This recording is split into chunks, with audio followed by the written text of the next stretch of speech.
ئازیزان سڵاو، خۆشحاڵین لە بەرنمەیەکتری ڕاڤا بە دیدارتان شا دەبین. تەوەری بەرنمەکەمان سەرکەوتنی گەورەی پارتی دیموکراتی کوردستان لە هەڵبژاردنەکانی پەرلەمانی عێراق و گفتوگۆکردن لەبارەی ڕووداوەکانی ئۆکتۆبەرەوە بە میوانداری زۆر بەڕێز و خۆشەویست مامۆستا حەمەد ڕەشی هەرەس نووسەر و هونەرمەند. مامۆستا گیان خۆشحاڵین و بەخێر بێت. زۆر زۆر سپاسە دەکەم، ڕێز و حورمەتم بۆ ئێوەش و بۆ میوانە بەڕێزەکانیش. مامۆستا ئەوەی کە هەڵبژاردننی دەی 2021 لە پەرلەمانی عێراق و ئەنجامەکانی کە بە شێوەیەکی گشتی توانین بڵین بۆ خەڵکی کوردستان جێگەی دڵخۆشی بوو، بە تایبەتی لەوەی کە پارتی دیموکراتی کوردستان وەک هێزێکی ڕەفراندۆمچی وەکو یەکێک لە هێزە سەرەکیە کاریگەرەکانی ساحەی سیاسی کوردستان و عێراق توانێتی ژمارەی باشی دەنگ بەدەست بهێنێ. پێم خۆشە لە دیدی نووسەر و هونەرمەندێکەوە خوێندنەوەی دەرەنجامەکانی ئەم هەڵبژاردنە و لە کۆتاییە ئەو دەرەنجامە باشەی بۆ پارتی دیموکراتی کوردستان وەک ئاڵا هەڵگری کوردایەتی وەک ئەو هێزە سیاسیەی کە ساڵانێکی درێژە سێدەیە خەبات ئەکاوە خزمەت بە دۆزی ڕەوای خەڵکی کوردستان پرسەنەتەوەی نیشتیمانەکانەکە کە زۆرجار بەشی لە نایارەکانی پارتی و هاوێن پیشانەیە کە پارتی ئەو سەنگ و قورسایی لای خەڵک لای کۆمەڵانی خەڵکی کوردستان نەماوە. خوێندنەوەی جەنابتان بۆ ئەم هەڵبژاردنە چی بوو؟ ئەم هەڵبژاردنە بەم شێوەی کەوا سەرکەوتنی بەدەستێنە منی جێڕمەوە بۆ مێژووی دروستبوونی پارتی دیموکراتی کوردستان. لەو ڕۆژەوەی کە دروست بووە هەرچی دەستکەوتێ بۆ ئەم کووردە هاتۆتە دی دەستکەوتی پارتی دیموکراتی کوردستانە وەک لە بەرچاوە و هەموو کەسێکیش گەواهی بۆ ئەو مەسەلەیە. پارتی دیموکراتی کوردستان بەوە کە سەرکەوتنی بەدەستهێناوە ئەوەیە کەوا دەستکەوتەکانی ناکا بە قاڵەی دەم. بۆ نمونە ڕێفراندۆم کە ئەوەی پێی هەڵسا پارتی دیموکراتی کوردستان بەگشتی و جەنابی کاک بەسعود بە تایبەتی ئەندازیاری ئەو ڕێفراندۆمە سەرکەوتووە بوون. ئەو ڕێفراندۆمە بە شێوەیەک سەرکەوتکەوە ئێمە هەمومانەی زانین، لەگەڵ ئەوەشە پارتی نەیکرد بە قاڵەی دەمی خۆی و کردی بە با بڵین بەرهەم و دەستکەوتی هەموو گەلی کورد و خۆی لێ بەدەر کرد کەوا با بڵین دەستکەوتەکە دەستکەوتی پارتی دیموکراتی کوردستانە. ئەمە یەک. دووهەمینیان مەسەلەی مۆڕاڵ لە میدیا، بە تایبەتی ئەم میدیای ئەم چەند ساڵەی پارتی دیموکراتی کوردستان کە بە شێوەیە بە مۆڕاڵی بۆ مەسەلەکان ئەڕوا و بەرامبەرەکەشی بێمۆڕاڵی کارێکی وای لێ کرد، بێمۆڕاڵی لە ئەدا و لە میدیاکانیانە کارێکی وای کردکەوە خەڵک لی بدەچێتەوە، چونکە ئەمڕۆ نەتەوەکە چاوکراوەیە، نەتەوەکەی جاران نییە بە هەموو شتێک قایل بێت و بە هەموو شتێک بەڕاست بزانێ. ئێستا ئەو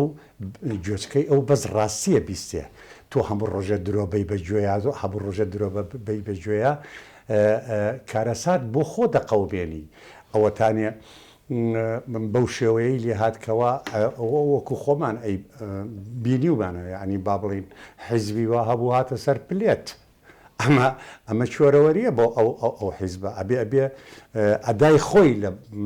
لە میدیا، ئەدای خۆی لە با بڵین دەربڕینی شتەکە بگۆڕێەوە، با بڵین ئەبێ خۆی بکە بە خاوەن فەلسەفە. فەلسەفە ئەوە نییە کە تۆ بۆ ئەوە دروست بوو بێتی بەرامبەرەکە ئاوەچی بکەیت و بیتوێنیتەوە. ئەوەی کە بۆ ناکرێەوە وەکو وایە بە دەرزی بیر لێبەی.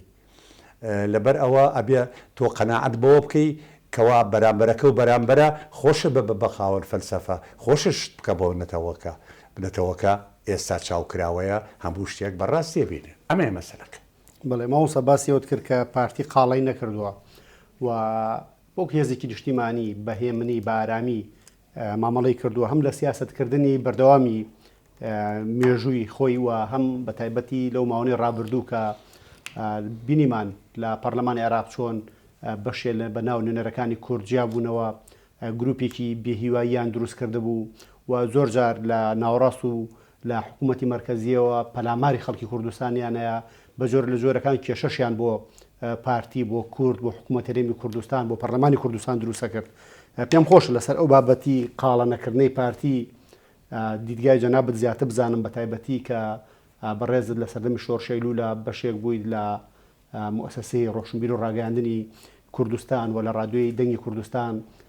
پێشکەشار و نووسەر بوویت و لە دنیای ڕۆشنبیری ئەو زەمانەیە ڕۆڵی باشت هەبووە و مامۆستای سەردەمی شۆڕشەیلوولیشیت. پێم خۆشە لەسەر ئەو ئەدەبیاتە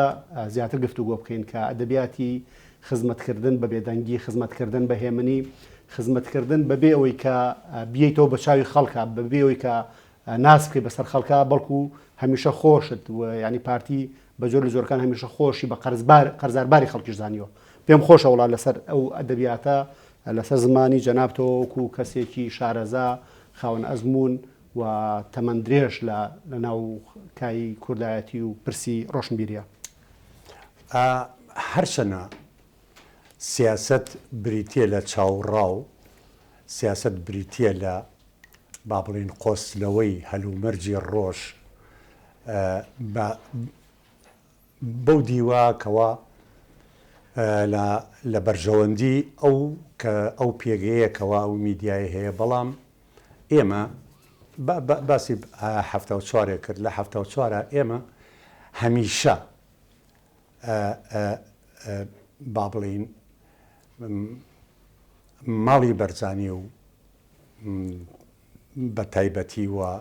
هەموو پارتی بەگشتی چاویان لەوە بوو کەوا ئێمە میدیایەکی پاک بخەینە بەردەستی جەماوەر هەواڵی پاشیان بینێ نووسینی پاشیان بینێ و با بڵین هزر و توانای ئەو نووسەرانەی ئەو کاتە هەمووی بۆ پاشی هەوڵیاکەوە بۆ ئەوەی کەوە بە پاشی چووکە بەڕاستی بمانێ و نەمانەوە ئێمە بەڕاشکاوی ئیڵێن پارتی دیموکراتی کوردستان وەکو لە میدیاکانیا دیارە وەکو لە هەڵسوکەوتێتایە وەکو لە تاکتیک و استراتیجیا دیارە هەوڵی سربەخۆییە بۆ گەلی کورد و هەر دیسانەوە توانم بەڕاشکاویش بیڵێم بەرامبەرەکانیان بربەستێکن لە پێناوی ئەو ئامانجاکەوە پارتی بەدیێنێ لەبەر ئەوە پارتی بە پاچیکە لە براوەکە مەسلەی بردنەوە لە لای پارتیە چونکە وەکو وتم خەڵکی کوردستان گوێچکەی ئەو تەنها ڕاستیە بیستێ چاوی ئەو تەنها ڕاستی ئەبینێ بە چاوەڕا و قاڵەی دەم و ئەملاو ئەولا زیگزاگ لە مەسەلەی سیاسەتە ناگەنە ئەنجام باشترینیش با بڵێن باشترین شایەتیش بۆ مۆزوعە ئەوەتانێ جەماعەتێ تۆپەڵیان بوون بە تۆپەڵێک لە بەغا و ئەم تۆپەڵەی کە لە بەغا دروست بوون دژایەتی نەک پارتی دژایەتی کورد و کوردستانیانە کرد لەگەڵ عەرەبە شۆڤێنیەکانە ڕیزیانە بەست ڕسوایان بۆ مایەوە ئەوەیە هەموو جارێکیش ئەشی نووسم ئینسانی خۆفرۆش بەهۆی ئەم با بڵین هەڵبژاردنەوە ئیسپاتی کرد کەوا چۆن نەتەوە ئەتوانێت کەسانی خۆفرۆش و لایەنی خۆفرۆش بخاتەوە سەر پلێت. مامۆستا باسی لە بڕگەیەکی مشار باسی هاتنەوە سەر پلێتی هەندێ هێز و بزوتنەوە و تەوژمی سیاسیت کرد. پێم خۆشە لەسەر و بابەتەش قسە بکەین. ئەگەر پارتی دیموکراتی کوردستان دیوە ڕاستەقینە و واقعیەکەی کۆمەڵگەی کوردستان بێ و ئەو لایەنە بێ کە سیاست لە لای بەسەنگینی ئەکرێ هەندێک هێزی سیاسی دیکەش هەن کە جەنابەت ئاماژە بەواکەی کە لەم هەڵبژاردنە بە جۆر لە جۆرەکان دەنگی خەڵک و بە هۆشهاتنەوە و بە ئاگاهاتنەوەی خەڵک وای کرد کە ئەوان بێنەوە سەر پلێت بێنەوە سەر حەجمە ڕاستەقینەکەی خۆیان کە هیچ دەنگ و سەدایشیان نەما لە ساحەی سیاسیە و وەکو ژمارەی کورسیش لانی لە ناو فەزای دنیای کۆمەلگای کوردی و لە ناو دنیای سیاسەتی کوردیە شوێن و پێگە و مەکانەتی کەوتویان نەما. پێم خۆش لەسەر ئەم دیوەش بەڕاستی ڕووناکی زیاتر بخینە سەر لەوەی کە خەڵک هۆشی هاتەوە، خەڵک بە ئاگا هاتەوە سەبارەت بە هەموو ئەو دروشمە با قوبریقە دارانی کە بەرزیانە کردەوە، سەبارەت بە هەموو ئەو خەونەوە نەوشەیانەی کەوان گەنجانی وڵاتە، جوانیان وڵاتە، هاوڵاتیە وڵاتە، زۆرجار خەڵچینی هەژار و نەدار و فەقیر و زەحمەکێتی کێشی وڵاتیان پێفریوەیە. پێم خۆش لەسەر ئەو ڕوانگەی گوێم لە بۆچوونی جەنابەت بێ. وەکووتم ئەوەی کە با بڵێن دژایەتی پارتی دیموکراتی کوردستان و نەتەوەی کوردەکە بۆ ئەوەی نەگا بە ئامانجەکانی هیچ فەلسەفەیەکی نییە کە فەلسەفەی نەبوو مەجبور درۆکە، مەجبور با بڵین زیگزاگەکە لە هەڵس و کەوتیا لە بیدایە، زیگزاگەکە لە وتارەکانیانە، زیگزاگەکەن لە هەموو شتێکە، دەمیان تەتەڵە و پەتەڵاکە، ناتوانن حەقیقەتەکان بەڕاستی بڵێن، چووکە ئەگەر حەقیقەتەکان بەڕاستی بڵێن لە بەرژەوەنی ئەوانانیە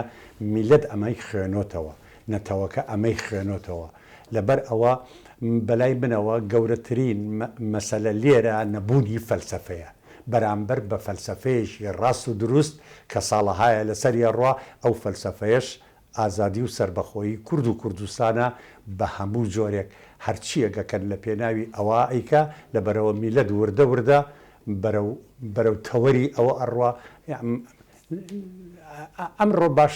باشترین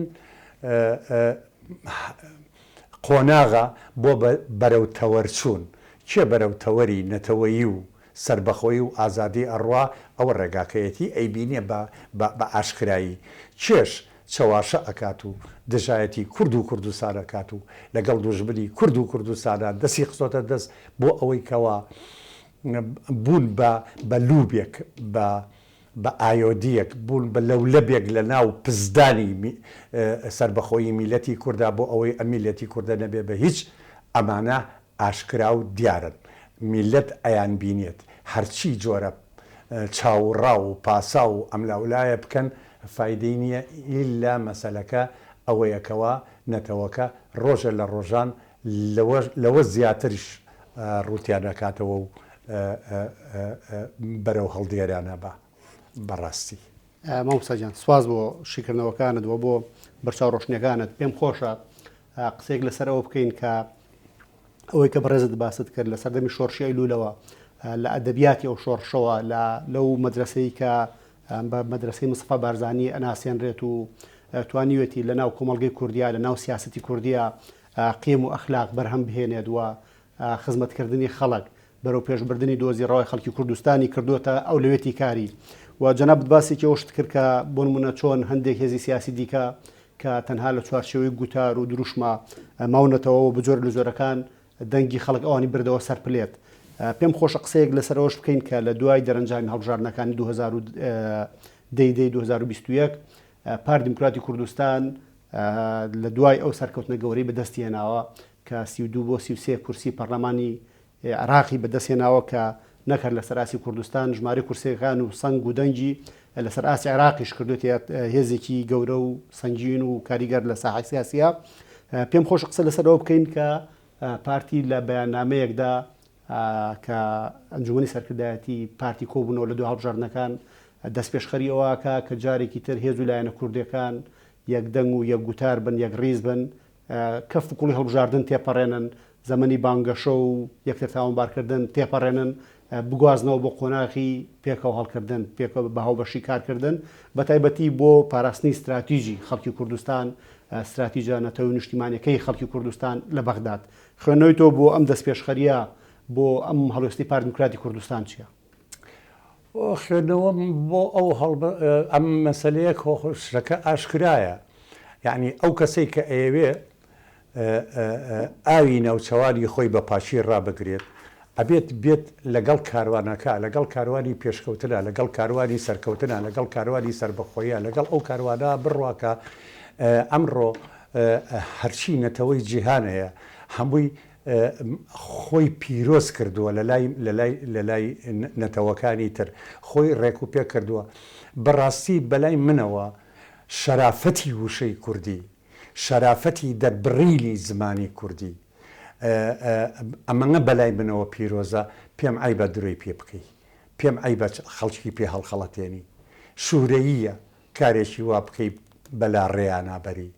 شوورەیە بەلامەوە ئەگەر لەسەر سکە لای بەریت و لەسەر ئەو سکەی کەوا ئەگا بە ئامانج بیخەیتە سەر سکەیەک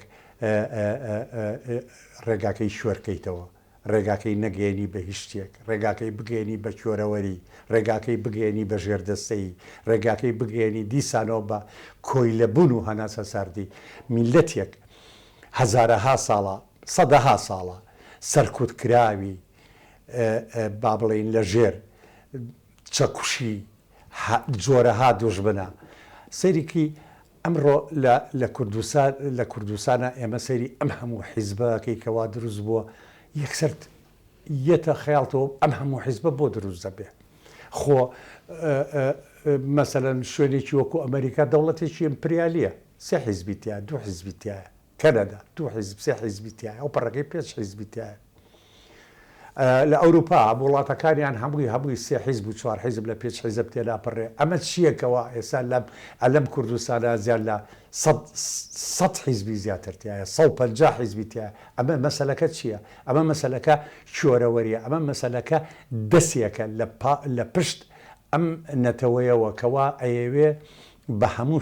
بە هەموو شێوێک تەرتەوەرتەیان کە دووریان خاتەوە لە مەسەلە نەتەوەیەکە دووریان خاتەوە لە ئازادی کورد و کوردستان مەسلەی ئەوەی کەوا ماڵی بەرزانی بمانێ و نەمانەوێت کوردستانیانەوێ کوردستانیانەوێ بۆ خۆیان بەڵام بۆ میلەتەکە بەڵام سیرەکەی بەرامبەرەکەی بە مدیرناحەیەک بە قامێک ڕازیە بەس بە شەرتێ ماڵی بەرزانی نەبێت ئەمە مەسەلەکە یەکسەر دیارەکەوا تۆ بۆ ئەوە دروست بووی دژایەتی کورد و کوردستان و دژایەتی ئەوە بکەیتەوە هەوڵی سربەخۆی کورد و کوردستاندا بمانەوە نەمانەوە ئەوان هەوڵان بۆ سربەخۆی کورد و کوردستان ئەمە مەسلەی ئەم هەڵبژاردنش ئەم هەڵبژاردنی عێراق کەوا مەسەلەن من بە شانازیێ وەڵم ڕۆشتوم دەنگماوە بۆچی دەنگماوە بۆ ئەوەی کەوا دیسانەوە گەجەر و گوجەر نەچێتەوە پەرلەمان ڕیز بێتەوە لە دوای عەبا بەشانەکانی عەرەب و لە دوای میلیشیاکانی عەرەبەوە بڕوات و تێگەیشتی دژایەتی کورد و کوردستان بکە هیچ نەبێ بە ئینسانی ڕێک و پێک بڕواتە ئەوێ بۆ ئەوەی بۆیان ئیسپات بێکەوە میلەتی کورد کە چۆ بۆ ئەوێ بۆ ئەوە چووە بۆ ئەوەی کەوا ئەو قانون و دەستور و یاسایی کەوا لە پێناوی مەسلحەتی کوردایە جێبەجێکرێ ئەگەر جێبەجێ نەکرێت ئەوە زۆر ئاساییە تۆ بڕۆ بۆ ماڵی خۆت و بن لە ماڵی خۆم تەواو ئەمە مەسەلەکەی لێرەکە ئێمە هەوڵمانە کەسانی با بڵێین کەسانی ئەوانەی کە خەڵک بەلا ڕێابن نەچنە ناو پەرلەمانەوە هەرچەندە یەک دوانێکی شووە ئەویش تاسیری لیە مەوسا باست لە هەڵخەڵەتاندن کرد بەتایبەتی لەو ماوەی ڕابردوو کە ژمارەی لە پەرلەمانتارەکان ژمارەی لە هێز وولایانی سیاسی و کەناڵی میدیایی بەردەوام هەوڵی تەفرەدانی خەڵکو و هەڵخەڵەتاندن و بەلا ڕێدابردنیانە ئەدا ئەو بایکۆتی کە لە سلێمانی کرا و بە جۆر لە جۆرەکان سزادانی چەند هێز و بزوتنەوە ڕۆتێکی سیاسی باوەڕدوایە کە لە سلێمانی دۆخەکە ڕۆشنترە و هاوڵاتیان باشتر تێگەن و نەچوونی بەشێک لە دەنگدەری ئەو هێز وولایانە سیاسیانە بۆ هەڵبژاردن بە جۆر لە جۆرەکان سزادانی و هێز وولایانە سیاسیانە بوو و پشڕاستکردنەوەی ئەوەیە کە ڕای گشتی ئەکرێ بۆ مودەیەک چاواشە بکرێ بەڵام لە کۆتاییە خەڵک بە دروشمی با قوبریق و بە هوتافکێشان و بە بەڕێگەی کەناڵەکانی میدیا ینی وا ناکرێت کە ڕای گشتی بۆ مودەیەکی درێژ بەلا ڕێیا بڕات و ئەم خەڵکە باگانێتەوە بە تایبەتیش پێم خۆش لە ڕوانگەیەوە قسە بکەین کە ئێستا خەڵکی سلێمانی باشتر لە جاران ڕوونتر لە جاران ئەوە بینن کە بۆ نمونە شارەکە خزمەت گوزاری پێویستی نییە لە ڕووی گوزەرانەوە خەڵک هەلی کاری نییە ژیانێکی شایستی نییە پێم خۆشە لەو چوارچێوەیە گفتوگۆ بکەین مەسەلەی ئەوەی کە بۆ هەڵخەڵەتانی خەڵک شتێک هەیە لە با بڵێن لە زانستی دەرونیە پێ وترێ زمانی جەستە سەیری کە ئەوانەی کەوا چاوەڕاو لەگەڵ خەڵکاکەن ئەوانەی کە چنە سەر کەناڵی تەلەڤیزیۆنەکان یاخود لە ناو جەماوەرە وتارێکگان تۆسی دەبوو چاویان کە دەبوو چاوەکەیان پێ بە خەڵکەکەڵێ هەر چەلا ئیمان قسا داکەین کەچی درۆکەین دەبوو چاو بەڕاستی ئەم ڕۆنەتەوەی کورد دەبوو چاوە خوێنێتەوە ئەو دەبوو چاوانەی کەوا دەبوو چاوی پاکن دەبوو چاوی ڕێکوپێکن بۆ نەتەوەکە هەوڵان یەکسەر نەتەوەکە ئازاریە چووکە کە تۆ قسە ئەەکەی ئەگەر قسەکانە لە دڵ و دەرونێکی ڕاستەوە دەرچێ ڕێک بەر دڵ و دەرونی خەڵکەکەوێ بەڵام ئەگەر شتەکە بە درۆ و دەلەسە و چاوەڕاو بەس بە تەنها لە دەمتەوە دەرچێ لەم گوێەوە چەتە ژوورە و لەو گوێ ئەڕاتە دەرەوە ئەمەیە کەوا کارێکی وە ئەکا وردە وردە خەڵکەکە بەرەو ڕاستی بڕۆن لە لایەکی تریشەوە ئەوەیەکەوە تۆ کە ئەچیتە ئەو شوێنە با بڵێن میلەتەکە ڕای پیایت و ختۆی خستە ئەو شوێنەوە ئەوەی کە وعدە پیاوە لە زەرفی ماوەیەکی کورتە ئەبێ شوێن دەستی ئەو قسانە و دیار بێکەوە بۆ خەڵکە کردەوە وعدە درۆیانەوە پیاوە ئەمە لەلایەن با بڵێن ئەو کەسانەی کەوا ئینسانی نەتەوەین ئینسانی ڕێک و پێکن کە ئەڕۆن شوێن دەستەکەیان دیارە چیان وتووە لەوێشە ئەیسەلمێنن بەڵام ئەمانی تر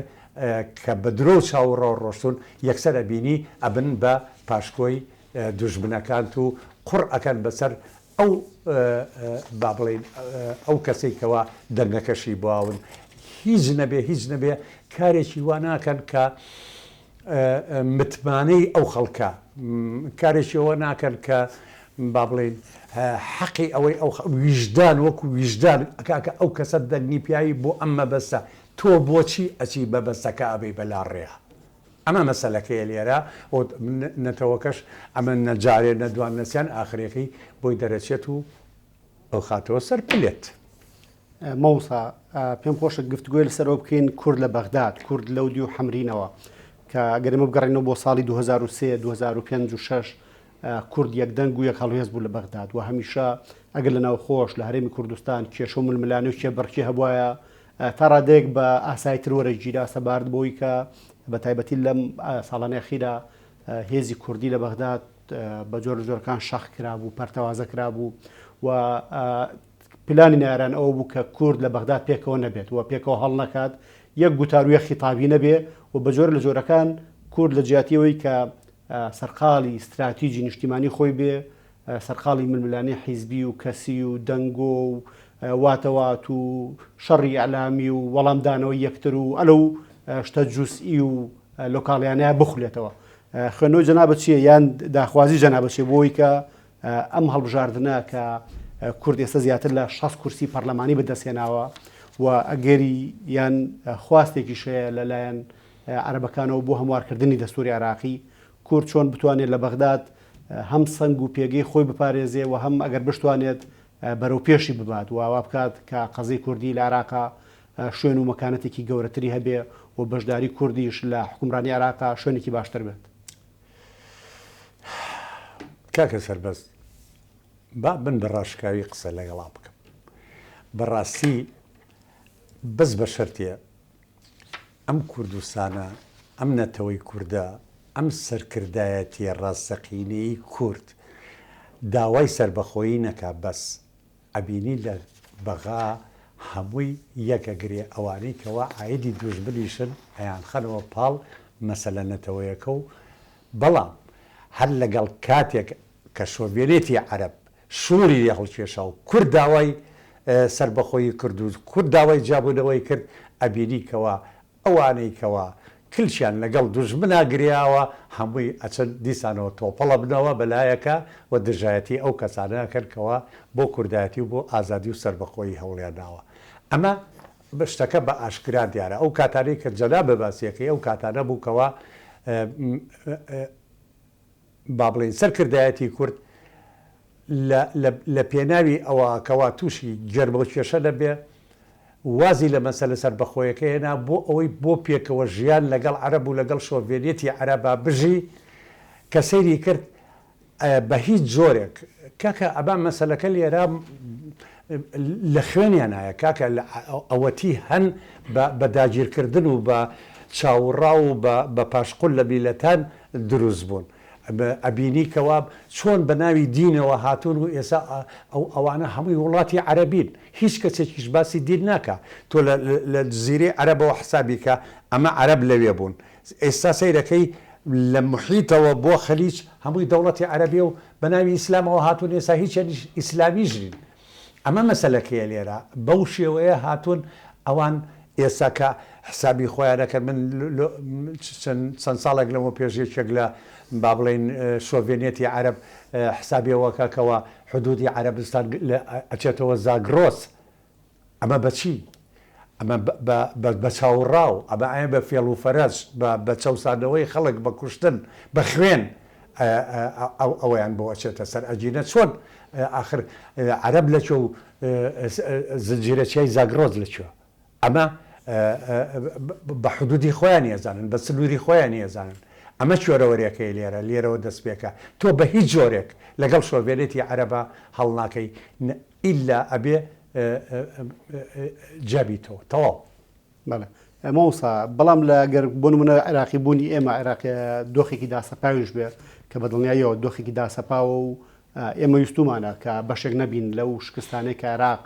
لە 100 ساڵی ڕابردووە بەرهەمی هێناوە بەڵام بە حکمی پەرتەوازەی نێوماڵی کوردووە بە حکمی خیانەتی بەشێک لە هێزە کوردیەکان ئەو دۆخە داسەپاوە تا ڕادەیەک جێگیر بووە و ڕەنگە بۆ تەمەنێکی تریش درێژە بچێشێ پێم خۆش لەسەرەوە قسە بکەین کە گرنگی یەکڕێزی نێوماڵی کورد لەوەی کە بتوانێ ئەگەر ئێمە لە دۆخی داسەپاوی عێراق بەردەوام بووین چۆن کورد ئەو مەلە فەڵواسراوانەی هەیەی بیباتە پێشەوە و خزمەتی قەزی خۆی بکا بە تایبەتی لە پرسی مادی 140 لە پرسی بودجە و قوتی خەڵکی کوردستان لە پرسی ئەوەی کە هێزی پێشمەرگی کوردستان چۆن وەک بەشێک لە هێزی دیفاعی دەوڵەت حساب بکرێ و مافەکانی بسەلمێنرێ تا ئەو کاتەی کورد عێراقیە بێ یەک ریزی و یەکەڵوێستی حیزبەکان چۆنە بینی یا چۆنە خوێنیتەوە یان ئەخوازیت کە ئەم هێزولانە سیاسیانە پێکەوە بتوانن لە بەغدا یەک دەنگ یەک گوتار و داکۆچی لە مافەکانی خەڵکی کوردستان بکەن کاکە سەربەست باوەڕ بکە ئەو کەسەی کەوا کوردستانی ئاوالە کردووە هەروە بە هەوانتەوای لێ نەکردووە نەفسیەتی میلەتەکەی خوێنۆتەوە کەوا بە ئاسانی جەماعەتێکیان قابلی کڕینن قابلی ئەوەن کەوا ویژدانیان بکڕێ ئەجینە تۆ چۆن باوەڕەکەی کەوا لە کاتێکە کە لەو پەڕی بێهێزیانە لەو پەڕی بێدەسەڵاتیانە هاتوون لە دوای با بڵێن جەنجێکی جیهانیەوە هاتوون کوردستانیان پارچە پارچە کردووە بێ ئەوەی بترسنەوەی ڕۆژە لە ڕۆژان ئەم میلەتە بەرامبەریانە بێتەوە ئەویش بەهۆی چێوە بەهۆی کڕینی ئینسانی با بڵێن بیر لەرزۆکەوە کە چوون بوون بە پاشکۆی دوژمن و دژی ئازادی خوازانی وڵاتەکەیان بوونەتەوە سا دوور بەڕۆ من لەو بینە بیاداشتەکانی ڕەفیق حیلبێ بخێنێتەوە سێغەم کتوب دەبڕێ چۆن جلخوار و ئەمانە هەمووی لە با بڵێن لە شێمەحمەوە ئاڵاون بۆ ئەوەی کەوە ئەم